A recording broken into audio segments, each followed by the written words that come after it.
nilainya tinggi. Tapi kok ini bisa kalah di ujian terakhir sama yang tidak tinggi. Mereka bilang kalau memang yang tidak tinggi itu bisa bayar, kami mau bayar juga. Saudara Menteri, Kepala BKN dan para pejabat utama dan dari Kementerian Pan-RB,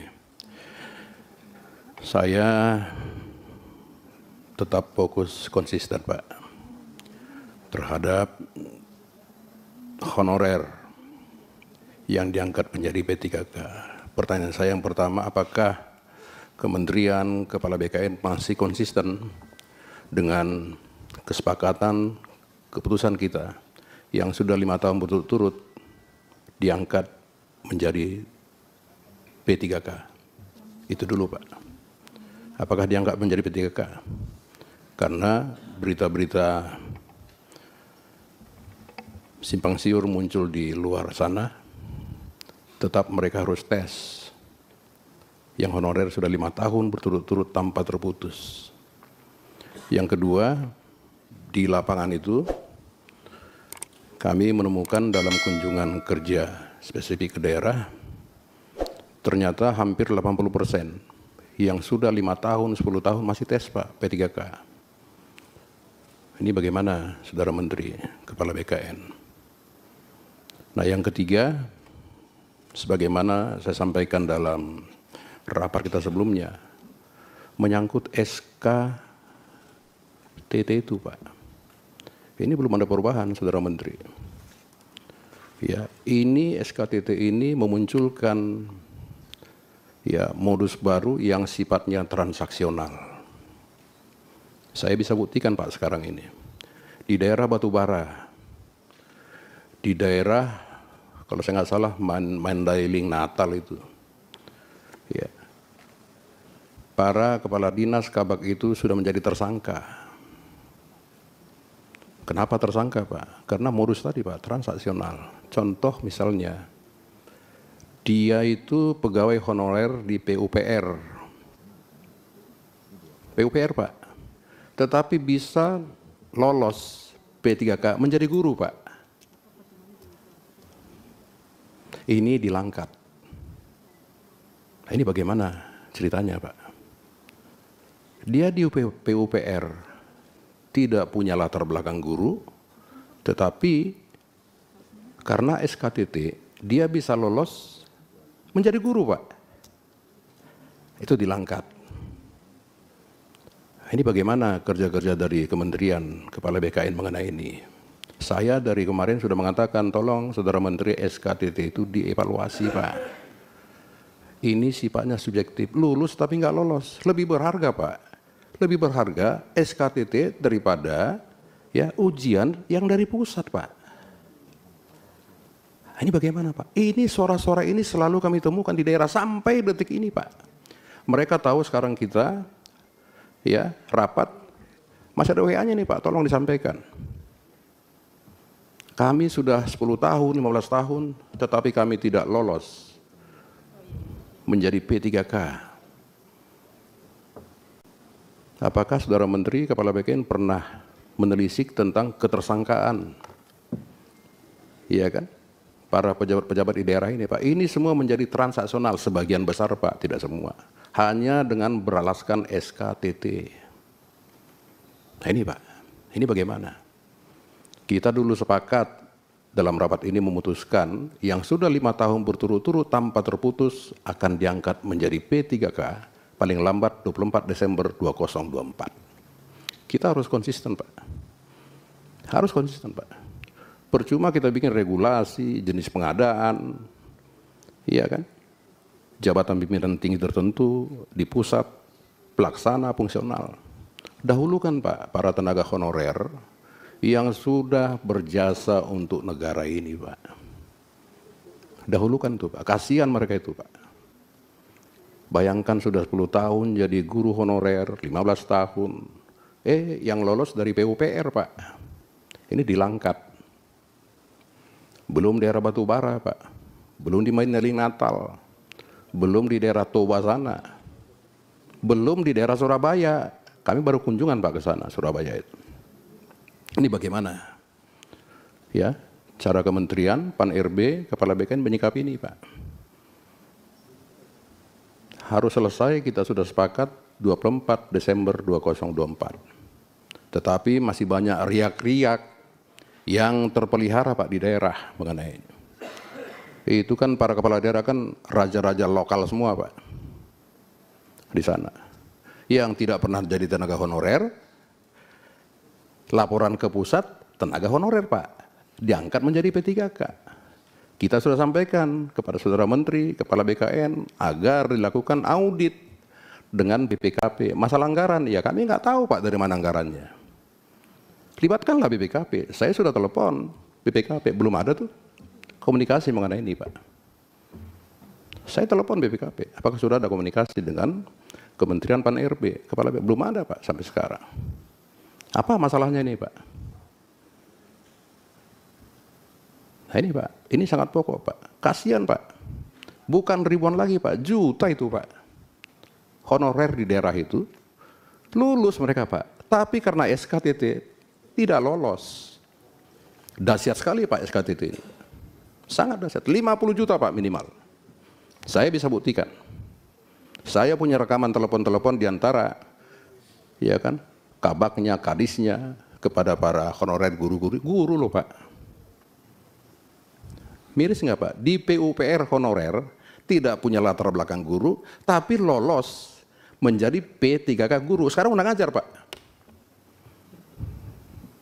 Bagaimana kualitas dia mengajar itu, Pak?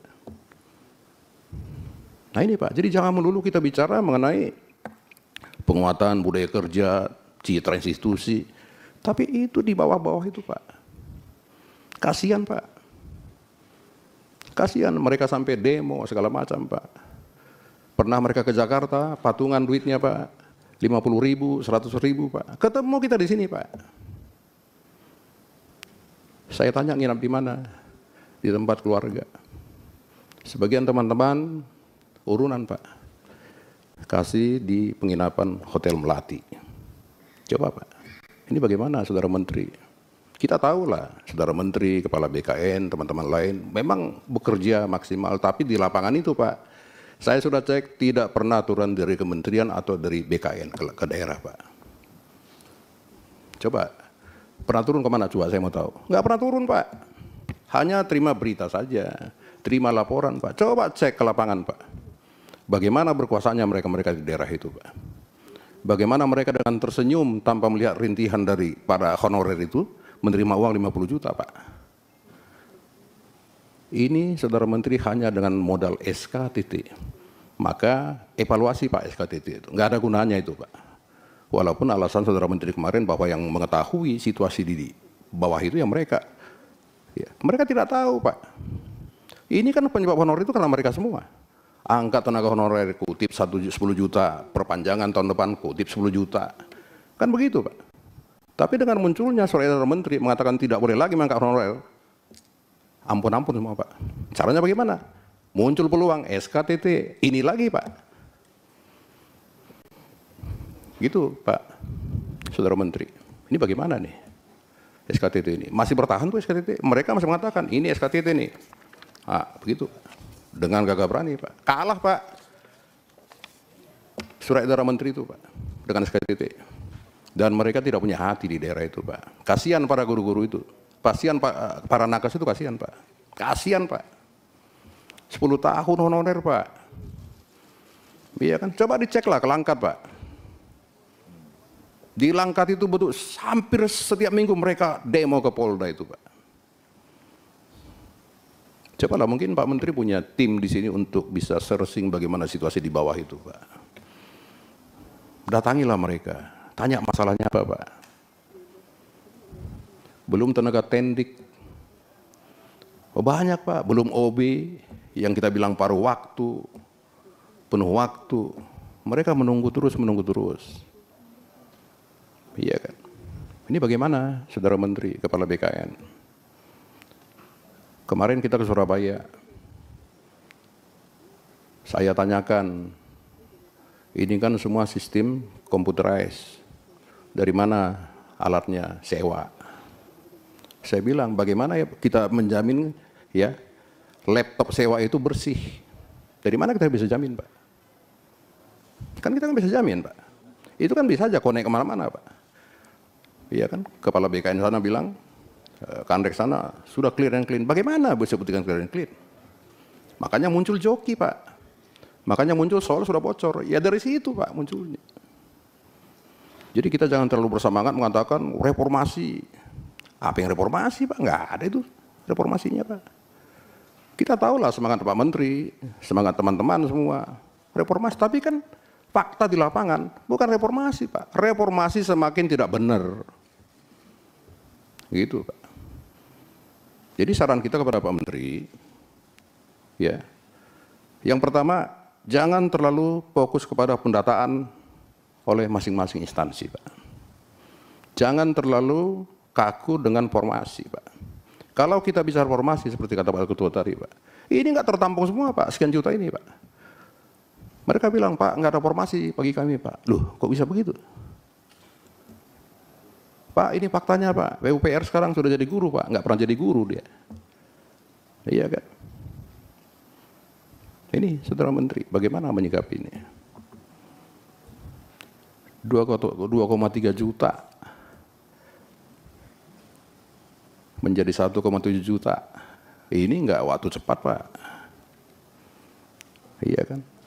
Nah, sampai sekarang, Pak, belum ada komunikasi antara Kemenpan RB, BKN dengan BPKP. Tapi kan enggak ada jawaban, Pak. Anggaran kan, Pak? Masalahnya anggaran, Pak. Kan anggaran masalahnya, Pak. Udahlah, kita buka-bukaan, Pak. Kita ini DPR juga tidak hanya duduk di sini, Pak. Kita cek juga. Ya kan, BPKP mengatakan nggak ada anggaran BPKP. Begitu nggak, Saudara Menteri? Saudara Menteri, begitu nggak? BPKP mengatakan nggak ada anggaran. Begitu nggak, Pak? Anggaran, Pak. Gitu loh. Jadi kalau ini tidak diaudit, Pak, akan muncul tenaga honorer siluman-siluman yang diangkat menjadi P3K. Kasihan yang honorer yang sesungguhnya, Pak. Tidak pernah honorer, masuk nama ke kementerian atau ke BKN, diangkat menjadi P3K. Yang honorer sesungguhnya, MPP, Pak, mati pelan-pelan. Ini, Pak, ini perlu, Pak. Ini saya bicara begini biar rakyat dengar semua ini, Pak. Biar kami DPR nggak disalahkan terus. Karena selalu kami disalahkan, Pak. Di asahan juga begitu. Di dairi juga begitu, Pak. Jadi masih banyak dibenahi, Pak. Sistem tes itu dibenahi, CA itu benahi, Pak. Saran kita tidak perlu pinjam-pinjam sewa laptop dari luar, Pak. Sangat riskan itu. Bagaimana kita mau bicara bersih-bersih sementara yang kita pinjam nggak bersih, Pak? Iya kan? Itu masih satu. Yang kedua, itu akan menimbulkan transaksional ketika ada satu perusahaan menawarkan laptop, tentu kan itu lelang, Pak. Lelang kan? Nah, lelang kita tahu sendiri, Pak. Bagaimana cerita lelang itu, Pak? Nah ini. Masalah joki juga belum selesai, Pak. Masih ada juga joki, Pak. Bukan hanya di Makassar, masih ada joki, Pak. Ini bagaimana? Apakah cukup dengan memberikan sanksi? Kalau saya bilang pidanakan, Pak. Tidak cukup dengan sanksi begitu saja, Pak. Pidanakan, selesai. Ini, Pak, belum lagi misalnya kalau dia kembar, bagaimana cara Pak Menteri, Kepala BKN bisa melihat itu adalah orang sesungguhnya. Namanya si Amir, dia kembar, yang datang si Amur, Pak. Bagaimana ceritanya, Pak? Katanya fingerprint. Kalau enggak apa itu, face apa namanya, saya lupa namanya itu. Iya kan? Nah, SDM-nya siap nggak untuk itu, Pak? Kadang melihat, oh iya, lihat foto sama, ya. Padahal kembar, Pak. Ini bagaimana nih? Saya kira itu, Pak Ketua. Tolong, Pak, dijawab mengenai honorer, SKTT. Saran saya, Pak, evaluasi. Tiadakan tuh, Pak. Itu memunculkan penjahat-penjahat baru, Pak. 50 juta loh, Pak. 80 juta. Saya punya buktinya, nanti saya kirim. Saya print bahkan. 80, ada nih komunikasi telepon. Kamu mau nggak 50 juta? Kalau tidak dicoret kau. Udah begitu, Pak. Itu orang tua umur 48 tahun, Pak, ibu-ibu. Bayangkan, Pak. Demikian, Pak Ketua, makasih.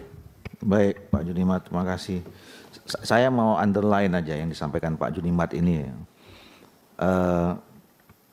Saya kira kami di Komisi 2 periode ini selalu menagih komitmen Menpan RB, ya, kemudian BKN dalam soal proses seleksi, dan berkali-kali bapak-bapak dan ibu-ibu berstatement tidak akan ada percaloan, tidak akan ada penjokian, tidak akan ada kong kali kong gitu. Nah, dan kami percaya itu. Jadi bukan tidak ada misalnya orang yang berupaya minta tolong, saudara aja minta tolong. Pak, kami mau nitipkan, boleh nggak adik kami, anak kami jadi PNS atau apa. Saya berusaha untuk tidak membantu karena bapak-bapak dan ibu-ibu committed dengan itu. Tapi ini bukan kemudian tidak ada masalah. Jadi penerimaan PNS P3K ini penuh dengan misteri gitu. Ya, ada yang kita duga lolos, nggak lolos. Ada yang kita duga nggak lolos, jadi lolos. Jadi kami juga dapat, Pak, ini anak saya, ya, bukan saudara nih, konstituen kita, anak saya nilainya tinggi. Tapi kok ini bisa kalah di ujian terakhir sama yang tidak tinggi. Mereka bilang kalau memang yang tidak tinggi itu bisa bayar, kami mau bayar juga. Nah, saya enggak tahu, saya kira ini tanggung jawab kita semua, ya. Mungkin bukan hanya di Menpan RB, di BKN.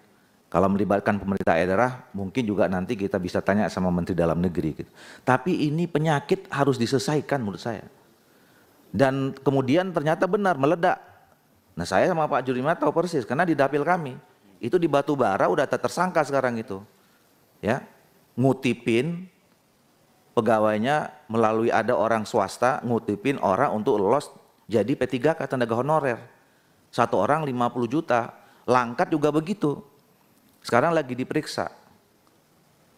Artinya coba nih, masih ada orang yang tega memanfaatkan ibu-ibu yang pengen hanya sekedar status, ya, berjuangnya berpuluh-puluh tahun, kita pun berjuangnya 3 tahun ngurusin ASN apa undang-undang ini, masih bisa ngambil ngutip duit per orang 40-50 juta.